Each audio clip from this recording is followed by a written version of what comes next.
Bonjour à vous les petits potes. Aujourd'hui dans ma marmite, je vous ai concocté des critiques réservées aux comics Star Wars. Oui, parce que depuis le rachat de Star Wars par Disney et édité par Marvel, on a eu le droit à des nouveaux comics du coup qui mettent à bas l'univers étendu qui avait été bâti jusque-là pour créer de nouveaux comics canons qui vont s'initier entre l'épisode 4 et l'épisode 5. Et aujourd'hui, je me concentre sur Star Wars tome 1 en 180 secondes.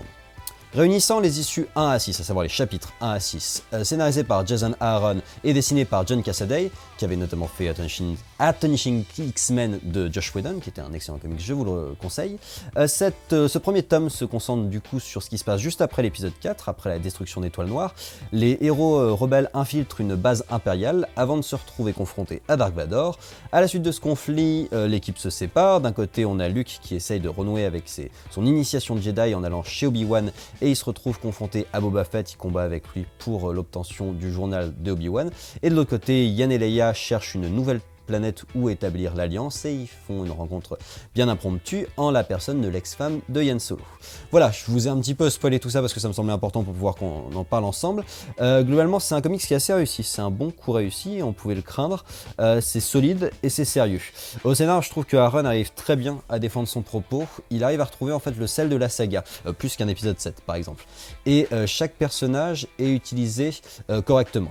Il y a même les personnages secondaires qui sont plutôt bien introduits, à savoir Boba Fett et Obi-Wan, qui ont une vraie utilité, ils sont pas poussés là, ils arrivent à être plutôt bien amenés, et ça c'est chouette.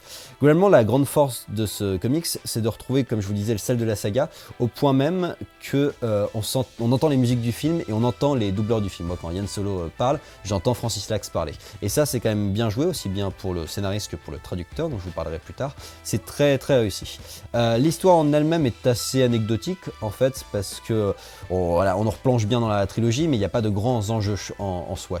Et c'est peut-être un peu ça le défaut du comics, c'est qu'entre l'épisode 4 et l'épisode 5, il y a des limites qui sont un petit peu fortes, à savoir que Luke peut pas devenir Jedi, que Yann et Leia peuvent pas être ensemble, et du coup, il faut nous mettre des épreuves qui vont ralentir le rythme, parce que sinon, on va trop vite sur l'épisode 5. Et ça, c'est un peu dommage. La grande force de ce comic aussi, c'est sa fin, je trouve, qui est vraiment fantastique, parce qu'en fait, Dark Vador envoie Boba Fett faire des recherches sur le pilote qui l'a battu sur l'Étoile Noire, et Boba Fett arrive juste à revenir avec un nom, et quand il va le dire à Dark Vador, Dark Vador se rend compte que c'est son fils. Et là, on a vraiment une belle case de comics où il y a toute l'ampleur dramatique du personnage qui est évoquée sans en faire trop, et qui est assez classe, et qui arrive bien à lier en fait l'épisode 3 avec cette nouvelle trilogie, ce que moi j'ai beaucoup apprécié.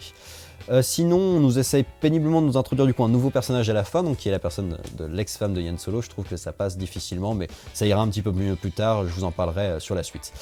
Dans les défauts, on a cet effet d'annonce de l'ex-femme qui est un petit peu couillon et puis qui va retomber comme un soufflé. Le manque d'enjeu, comme je vous en parlais. Et puis les dessins de Cassaday sont pas toujours au top. Je trouve que les visages sont très réussis, mais des fois l'action fait un petit peu enfantine.